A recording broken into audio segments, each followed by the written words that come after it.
Դուք այն մարդն եք, ում տանը միշտ ամեն ինչ իր տեղում է, երբ ձեզ վատ եք զգում։ Աշխատավայրում ձեզ ճանաչում են որպես հուսալի, պատասխանատու եւ այն անձին, ում վրա կարելի է հենվել ամենաբարդ իրավիճակներում։ Դուք օրինակ եք մյուսների համար, եւ կողքից ձեր կյանքը գրեթե իդեալական է թվում։ Բայց կա մի հարց, որի պատասխանը գիտեք միայն դուք։ Ինչ գնով է այս ամենը ձեռք բերվում։ Շատ հաճախ այսպիսի կյանքը ուղեկցվում է մշտական ներքին լարվածությամբ, հոգնածությամբ եւ ինքնակննադատությամբ։ Այդ երևույթը հոգեբանության մեջ հայտնի է որպես պերֆեկցիոնիզմ, մի վիճակ, երբ մարդը իրենից եւ երբեմն նաեւ ուրիշներից պահանջում է չափազանց բարձր, հաճախ անիրատեսական չափանիշներ։ Ինչ է իրականում պերֆեկցիոնիզմը։ Կատարելության ձգտող մարդիկ սովորաբար ունեն խիստ ներքին քննադատ, որը չի լռում անգամ ամենափոքր սխալի դեպքում։ Նման մարդկանց համար սխալվելը գրեթե հավասար է ձախողման, իսկ անգործությունը անթույլատրելի շքեղություն։ Տարիների ընթացքում պարտականությունները շատանում են, պատասխանատվությունը ծանրանում է, իսկ կյանքի ուրախ պահերը նվազում։ Հանգստանալը սկսում է ընկալվել որպես մեղք, իսկ սեքական սպասելիքներին համապատասխանելը գնալով ավելի դժվար։ Հոգեթերապիայում այս վիճակը հաճախ կոչվում է բարձր չափանիշների ծուղակ, սակայն ամենօրյա խոսքում այն ավելի հայտնի է հենց որպես պերֆեկցիոնիզմ։ Ինչու է այս ծուղակը սկզբում օգնում։ Պերֆեկցիոնիզմը վտանգավոր է հատկապես նրանով, որ երկար ժամանակ կարող է թվալ օգտակար։ Դպրոցում, համալսարանում, աշխատանքի ընթացքում հենց ձեր աշխատասիրությունն ու անթերի լինելու ձգտումն են ձեզ օգնել հաջողության հասնել։ Սակայն գալիս է մի պահ, երբ ներքին ռեսուրսները սպառվում են։ Եվ հենց այդ պահին, երբ ձեզ ամենից շատ է պետք աջակցություն կամ գոնե ինքնակրանք, ներքին քննադատը դառնում է առավել դաժան։ Ինչպես ճանաչել բարձր չափանիշների ծուղակը։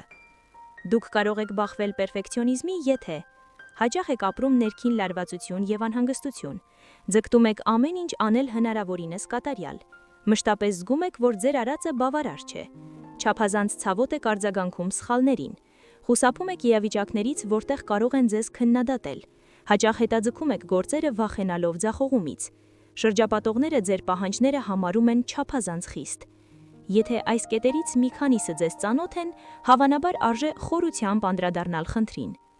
Ինչու է կատարելության մշտական ձգտումը վնասում։ Կարևոր է գիտակցել մի պարզ ճշմարտություն։ Կատարելության հասնելը չի դարձնում մարդուն երջանիկ։ Ահա պատճառները։ Անիրատեսական սպասելիքները մշտապես չարդարացնելը կարող է հանգեցնել անհանգստության, ընկճվածության եւ հուզական սպառման։ Սխալներից խուսափելու ձգտումը խոչընդոտում է աճին եւ զարգացմանը։ Ցածր արդյունավետությունը ցանկացած նոր գործընթացի բնական փուլ է, եւ եթե դա արգելվում է, փոփոխությունները կանգ են առնում։ Ինչ կարող եք անել արդեն այսօր։ Առաջին. ընդունեք, որ սխալվելը նորմալ է։ Սխալները մարդկային փորձի անբաժան մասն են։ Կատարելության ձգտելով դուք միևնույն է սխալվելու եք, որովհետև մարդ եք, ոչ թե մեքենա։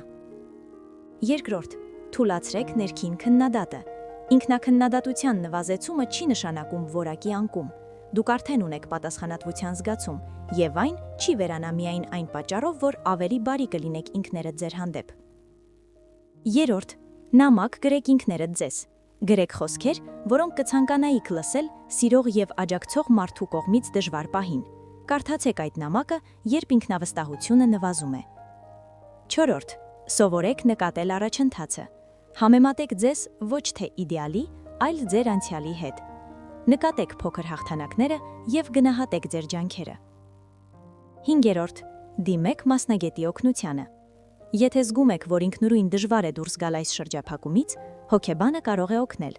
Ժամանակակից հոգեթերապևտիկ մոտեցումները արդյունավետ են պերֆեկցիոնիզմի հաղթահարման գործում։